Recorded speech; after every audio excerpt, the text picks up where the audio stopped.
I became this sober vet. Don't live, don't live, don't live. Our mission is to normalize sobriety with veterans who are using and abusing substances in a harmful, self-medicating way.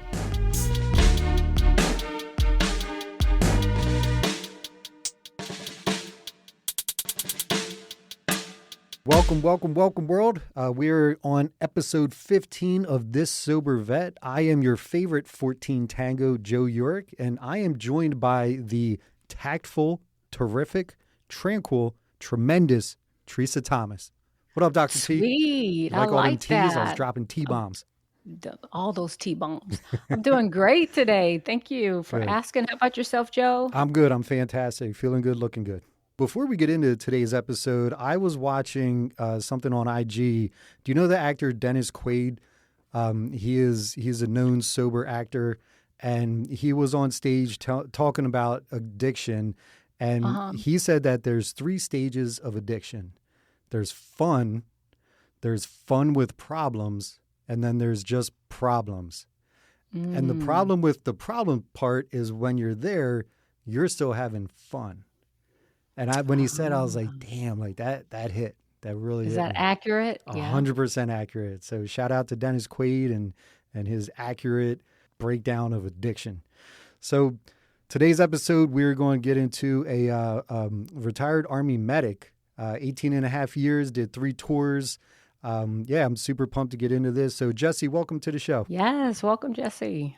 Thank you. I'm excited. Nice. Well, we're happy to have you on.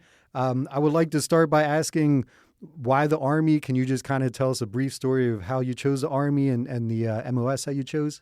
Yeah, I was 22 when I joined, and I always wanted to be a medic and or somewhere in the public service field, but medicine kind of drew me. And I'd already had my first kid at the time and had a family, and I couldn't just stop and go to school. So I decided to join the Army, and I wanted to be a medic, and MEPS tried to steer me in another direction, but I was firm on what I wanted, and so I became a medic. Nice. That's cool. So how long was your AIT? 4 months. Yeah, the AIT's 4 months. Oh, okay. Gotcha. So the first 6 weeks are your national registry, EMT national registry, and then the rest of it's your military field craft. Nice. And where did you do that? Where was your AIT? San Antonio, Fort Sam. And then where'd you go after that? Did you stay there as your first duty station? No, my first duty station was actually Fort Wainwright, Alaska. Oh, Alaska. Oh, wow. That's cool. How was that? It was one of it's a love-hate, and Okay. it's cold. Uh-huh. And once you get used to dealing with the cold, to figure out how to deal with it, it's not that bad. Now, were you guys doing PT 5 days a week in the morning in that cold, or how'd you handle that? Oh yeah. Oh, okay. Until -20, we do PT outside, so I get the burning lungs. Oof. Yeah, that sounds brutal. Goodness. Ouch. And then you did 3 tours. Now, do you mind speaking on that? Where'd you go? What years? Yeah, I did. My first tour was in 2005. Was in Mosul, Iraq, at the Combat Sport Hospital there. Oh, wow. Okay. And then my second tour was in Afghanistan with the 5th Striker Brigade, 2ID. And then my third deployment was with an aviation support unit in RC North in Afghanistan. Wow. Okay. Oh. And was the second of those the most action, or where'd you see? I guess it depends on what you consider action. Since I was in the ER in the Combat Sport Hospital, we saw a lot of trauma. But I guess ground combat was definitely more on my second tour. Plus all the indirect and stuff that we got on my first deployment. So both of them were both exciting in their own ways. Tell us a little more about when your addiction started. I would classify it more at the addiction level later on, because I think everybody that's been on this show has agreed that the military fosters a culture around alcohol. Yes, 100%. So it was nothing new to hang out with the guys and drink, and that's just what you did. You know, as long as you showed up for PT in the morning, nobody said anything about it. As long as you stayed off the blotter, as long as nobody got a phone call, you were okay. So it really didn't start getting heavy until probably 2013, if I would put a time frame on it. I was in Germany, and then actually in Germany, I got a field grade as an E7, which probably was related to alcohol. It wasn't directly, but alcohol definitely had play in my decisions. Um, but it wasn't until after I got back from Germany, and then moved down to San Antonio Mm-hmm. after I did another stint at Lewis. I did 2 stints at Lewis, but it wasn't until I moved down to San Antonio where it really went into hyperdrive in Mm-hmm. 2018, 2019. Now, do you think it ramped up because you're back stateside and maybe not doing as much, or what do you think the cause? No, I think it was so my kids live in Washington, and so me and their mom split in 2013, Mm-hmm. and I went back to Lewis. But I was always busy. I was always going to see the kids. I didn't have a lot of downtime, and then when I moved to San Antonio, life just kind of really slowed down quite a bit. Mm-hmm. So that's when my brain started working again, and that's when everything started catching up with me. Mm-hmm. So I had an incident. I think it was December 19th of 29, either 18 or 19. I went to drop off some toys for a toy drive, and I heard a air horn on one of the trucks, Mm. and didn't really think much of it. But then they blew it again, and Mm-hmm. it hit me with all these thoughts that I hadn't thought about in 15 years, because that's what the strikers would notify us when they were coming in with casualties. So it just sent me for a spin, like Mm-hmm. just out of nowhere. Oh, okay. So I got on my motorcycle and sped down the road, and I had every intentions of getting pulled over and having a shootout with the cops. I was going to go by suicide by cop. Oh, wow. Mm-hmm. Oof. And so I did that for about 45 minutes. I drove down the road trying to get pulled over and never got pulled over. Oh, thank God. Mm-hmm. So that was the first real incident. Mm-hmm. That's when I started, tiptoeing into therapy and counseling and all that stuff. Well, that's So good. Now, did you find your therapy and counseling through the service? Like you were still enlisted at this time, or did you do that on your own? yeah, I was still active duty. I was Okay, still active duty at the time. gotcha. So I Okay. did go through active duty resources. So that's where it all kind of started, at least with the therapy. But I didn't stop my drinking by any means. It only got worse from there. Mm. Mm. Tell me more about that, Jesse. I started getting into therapy and then doing the counseling. And then so I decided that I was going to do, they have a civilian outpatient facility here in San Antonio. And I said, okay, I'll do that. And so that was my place of duty. And I showed up. It was 5 days a week, and do the group sessions, do the one-on-one sessions, and Mm-hmm. just like everybody else, especially that Mm-hmm. alpha high testosterone male. I'm not sitting in a damn group. You out of your damn mind. Yep. And Mm. then I got there, and for a couple weeks and sitting in these groups, the biggest problem it wasn't that these people weren't traumatized. I couldn't relate to it Mm. because there was a lot of first term service members that we just had different experiences. Okay. And then one of the people, they said they were there because they wanted to cut off their penis, and I said, nope, I gotta go. What the? Get me out of here. Jeez. Uh-huh. Wow. Oof. I'll be the first one to say, trauma's trauma, but like I said, I could not relate at all. Mm-hmm. So yeah, so BAMC has a intensive outpatient PTSD program, the Yep. trauma IOP. So I got a slot in that, and that's another 6-week program. And I walked in, and there was like 6 chicks and one other dude, and I was like, what the fuck am I doing here? Wow. Mm-hmm. Mm-hmm. And then I should have put my foot in my mouth right then, because after sitting with these ladies, they just had some incredible stories, Yeah. like just amazing. Like, wow. I thought my shit was bad, you know. Mhm. Mm-hmm. It shocked you, huh? You thought the females had it easy, huh? Yeah, no, I mean, and you can't minimize, you can't, less than, none of that. But Right. after dealing with them, or not dealing, but working with them, Yeah. and hearing their stories, like I was blown away. Yeah. Yeah, I did that 6-week program, and then 2 days before I was supposed to finish that program, they said, "Oh, we want you to do another one. Let's go do another session." Okay. Mm-hmm. So did another 6 weeks of that. But that was right when COVID started. Mm. So I was driving into my first session. They called me and said, "Hey, turn around. We gotta do this over the phone." Ooh, uh-oh. So as that was my place of duty, I had my own devices minus an hour a day. So I drank and talked to the therapist for an hour a day. There wasn't a good vibe with that therapist. So did you end up doing the whole 6 weeks with them, or did you kind of call it off? I Or? did. Okay. It was easy. No, it was easy because all I Mm-hmm. did was talk to him, check the block, and then keep drinking.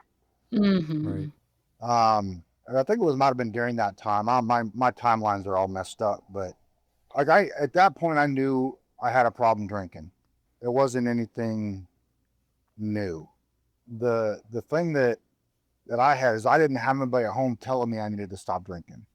I was married at the time, but I didn't have that person saying, "Hey, you need to stop drinking."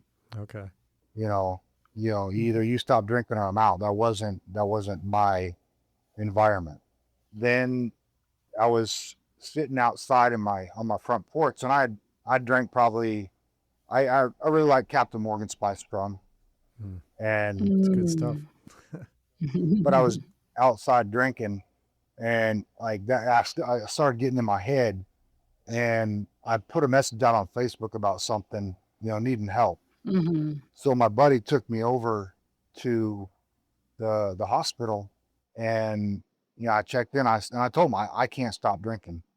So they come in, and of course, being in the medical field, I'm pretty familiar with what they're doing. Mm-hmm. And they drew my blood, and it was at a 250. Oof. So that was just kind of a casual night of drinking. Mm. Wow. Okay.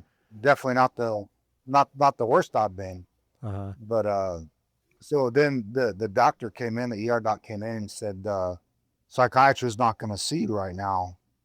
And I lost my shit. I, I, I lost it. I started yelling at this doctor for about 10 minutes. Like, what the fuck? I'm here for help and you're not going to fucking help me. And Right. just totally went off on this dude. Mm-hmm. Mm. So what did he do? Did he call someone else, or how'd that go? Yeah. I said, fuck you. I'm leaving. So I ripped out my IV, blood spews all over the wall, and Jeez. Ah. opened up the curtain, and there was 3 security guards that reminded me that I wasn't leaving. So I tried to walk through them, and they put my face in the ground and tried to handcuff me. And I was like, I'm not going to go down like a little bitch. Uh-huh. Uh-huh. And next thing I hear is, tase them, tase them. Oh, Oh. jeez. Oh. And my buddy's like, what are you doing? He's here for help. Why are you guys doing that? Mm. So Yeah. they take him out of the room. And so I loosened up because I really didn't want to get tased. So, of course, they cuffed me and then slapped me in the ass with a vial of juice and then throw me back on the bed. Wow. And then the doc comes back in. He says, "Yeah, psychiatrist's not going to admit you because your blood alcohol is too. You're still drunk." I was like, "I could have told you that." Of course. And then whenever they do a restraint, they call the local law enforcement in, and so they talked to me. And of course, I told them about some previous stuff, and they listened to it, and they tried to basically try to red flag me later. I told them to pound sand. Because they called me, one of their detectives called me and said, "Hey, can I come over?" I was like, "For what?" He says, "Oh, I just wanted to see how you're doing psychologically." I said, "I'm fine." I said, can I just come over and talk to you? And I was like, "No." And he says, I asked him, I was like, what are you going to do for me that the military can't? Uh-huh. So we have this foundation and that foundation. And I said, "No, I'm going through my chain of command." And he says, "Do you have their contact number?" Mind you, my boss showed me the email they sent him. Mm-hmm. And I says, "What do you mean have their contact number? You've already contacted them." He goes, "Oh, I didn't know about that." I said, "You're full of shit." Wow. Mm. And he said, "Can you come over, or can I come over and I was like, "No." So they just wanted to get in and see if I had any guns. And Right. so yeah, that was right after I got out of the psych ward. So I spent 3 days in the psych ward, um, which was absolutely miserable because of COVID. So yeah, that was, it still wasn't the end. This episode is brought to you by our new sponsor, Marathon Business Advisory Services, the premier mergers and acquisitions advisory and business consulting firm serving small to mid-sized businesses in southeastern Pennsylvania and the Pittsburgh area. Whether you're buying, selling, or just planning for the future, Marathon is your trusted partner. They specialize in succession planning, business valuations, performance improvement, and helping you maximize the value of your business when it's time to sell. And here's something special for our veteran entrepreneurs. Marathon is currently representing a veteran-owned business for sale, a fantastic opportunity if you're looking to own your first business or expand through acquisition. Want to learn more? It's completely confidential with no cost and no obligation. Just reach out to Jay at j.calandra@marathonbas.com. That's j.calandra@marathonbas.com. Marathon Business Advisory Services, helping you go the distance in business. It's one of those, like, the whole story looking back is it could have not gone any better for me. Of all the shit that happened, it could not have gone any better. Mm. My command was absolutely completely supportive of everything. Nice. By the time I got done, with the psych ward, that's when they say, "Oh, by the way, you need to go to addictive medicine IOP." So that the addictive medicine was another 6-week program, which you can't have any alcohol, right? They breathalyze you every day, and to include all the Listerines and anything that contains alcohol. How'd you make out during that time? To me, it wasn't a thing. It was because I couldn't have it. I was not allowed to. Mm-hmm. Mm-hmm. It wasn't a choice. That's why it was difficult. So I had about 4 months. And then a buddy and I went on a motorcycle ride to Georgia, and I just had made the decision. All right, I'm going to drink. Mm. They brought out the moonshine. Oof. So my first drunken episode after being sober for 3 months was moonshine, Mm. and then it was balls to the wall from there. Did you have another aha moment? I did. So it was one of those times that, like, I knew I had a problem. Like, I would go to Mhm. work, and the only time I wasn't drinking was when I was at work. Obviously, building firearms, you don't really want to do that. Mm-hmm. Mm-hmm. But it was the anniversary of my mom's death. My mom died of COVID, and it wasn't the fact that she died, but because she lived in Colorado, and myself and my 3 brothers, none of us live in Colorado. So Mm-hmm. I went there knowing what I had to do, or what I was going to do, but there was some things that happened that is still, like, super tough to even verbalize, um, even a couple years later. But the hard part was because COVID attacks more of the respiratory system before it starts shutting everything else down. Is she was still living normal human person. And then I was the Mm. one to say, "Okay, yeah, we're ready to shut it down," even though I know she's sick. Like, she had no clue she was that sick. Mm-hmm. Wow. So, but that messed me up pretty good. But it was a year later is the anniversary of that, and I had a VA appointment, and it was a telephonic appointment. But by 10 o'clock, by the time my appointment, I was already shit faced. Oh wow. Mm. And I had taken the Mhm. day off work, and by about 1:30, I'd probably drank about 3/4 of a gallon of Captain Morgan. Mm. And so I was sending out some very vile messages to people that I would never do that to. So people were coming over to check on me, and my buddy, the same one that took me to the ER previously, he came over to check on me. I didn't notice until the next morning when I got up to go to work, just like any other day. Mhm. Mm-hmm. And I looked at my counter, and there was one of my guns was laying there, disassembled with the bullets out of it. I was like, Mm. what? I don't remember that.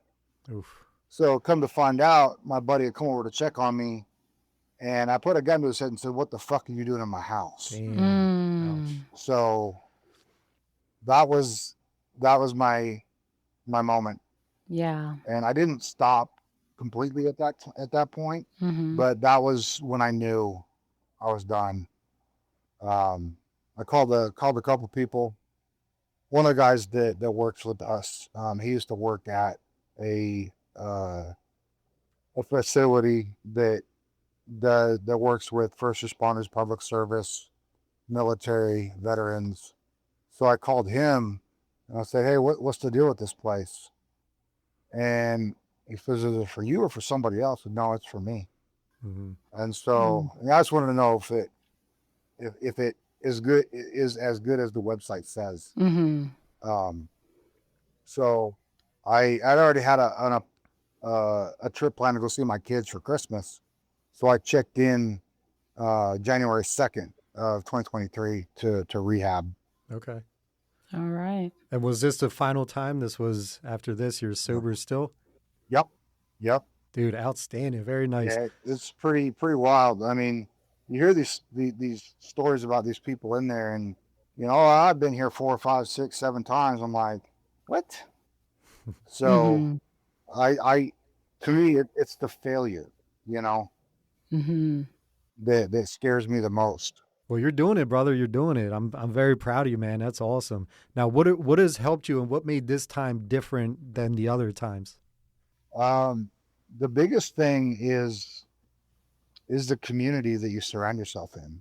Mhm. Yes. Yes. Um, and the facility that I went to, they do run a 12-step program, which I have nothing against the 12-step program, and I do think it does have a place in recovery. Right. If you look at the first three, 4 steps, um, it's very sound advice. Where people get hung up is when you start putting a spiritual connotation to it. Mm-hmm. Mhm. What a higher power means, whether you say God, Allah, Muhammad, it doesn't matter.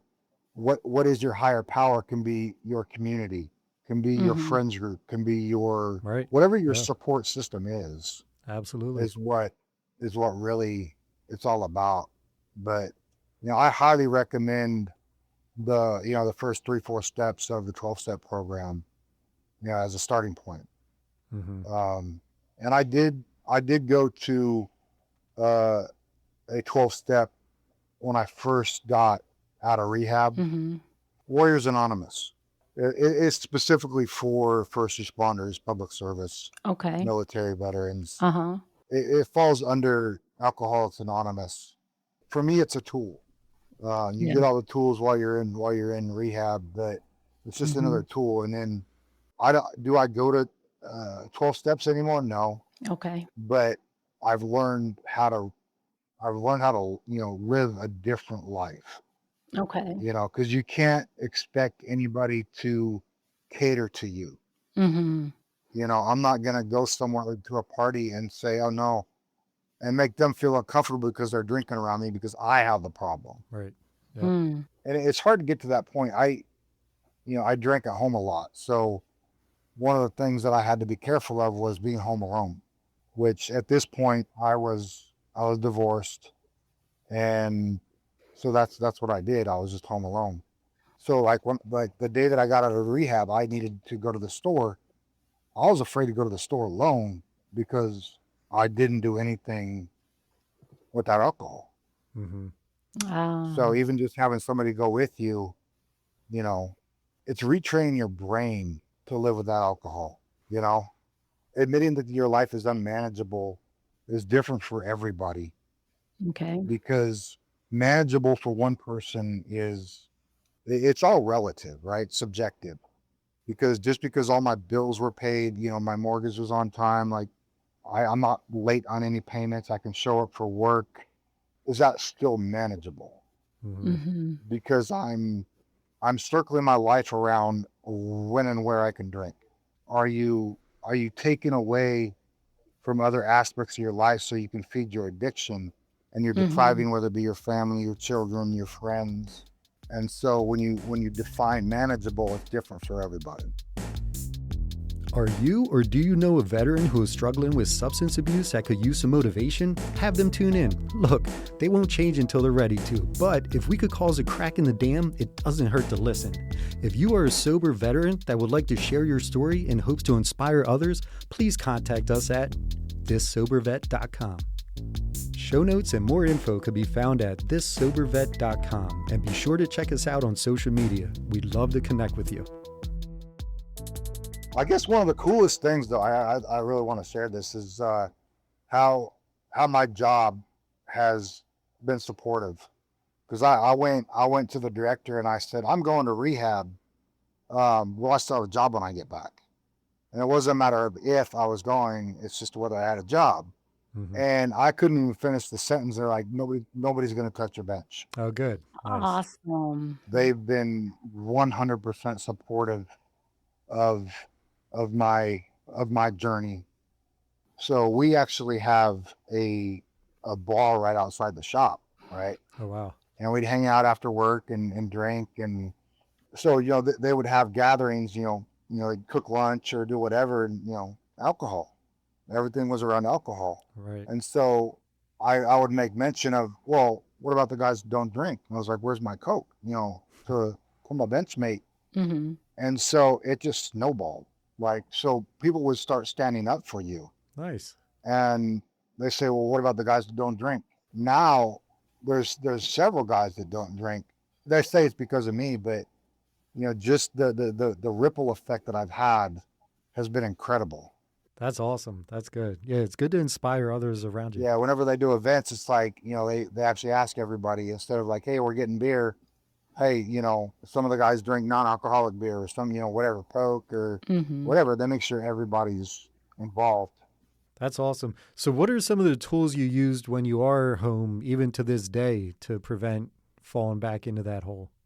It's really being able to self-identify, being self-aware. It's hard to think back of like the initial days, but everything's a constant reminder of what you used to do.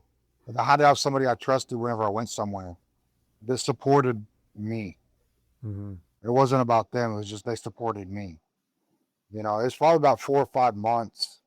And do I go to bars now? Yeah, but I have to go there other than just to hang out. I would go there and go dance, or there's a specific reason why I'm going than just to hang out.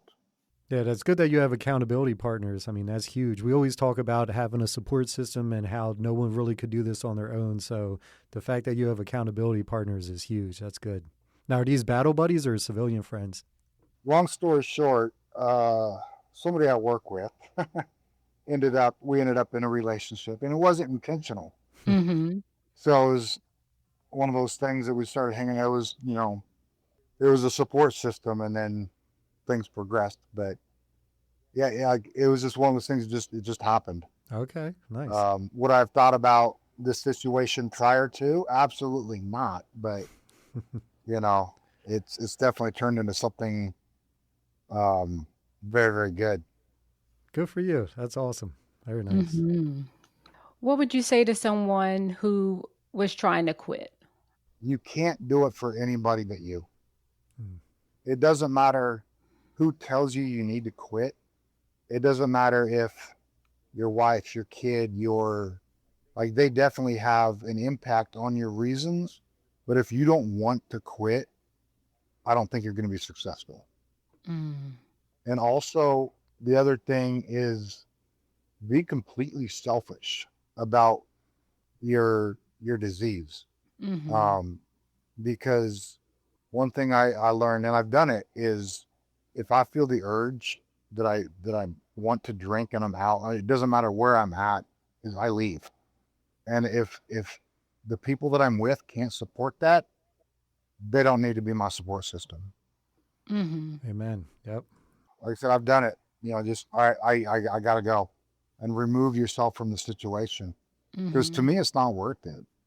From where I was, I don't know how I didn't kill myself, end up in jail, or kill somebody else. Hmm.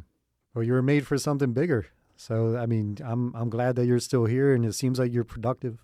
Yeah, and that's the thing is like so on Instagram, there's this chick that started this sober community amongst motorcyclists, and so I was like, I want to do something for the gun community because a lot of these events you go to, they do the events, but then afterwards everybody just goes out and drinks and parties. Hmm.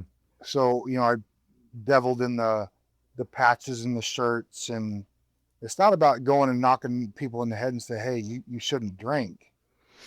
It's about being the icon that if somebody sees that, and it's a conversation starter.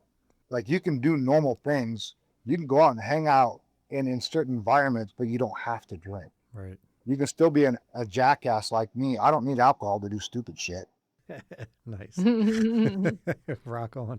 And it's okay. It's okay. And I guess the other thing is don't be ashamed to be an alcoholic. Mm, that's big. An example, I was traveling and I was at a restaurant up in North Texas, and typical server, what do? They ask you what you want to drink, and then they try to show you the alcohol menu. And I looked up, and it's this young, probably college age girl. And I says, I'm an alcoholic. And then she kind of, some people either roll with it or, but just she kind of like it hit her, and then Mhm. comes back later, and she goes, "Were you serious about that?"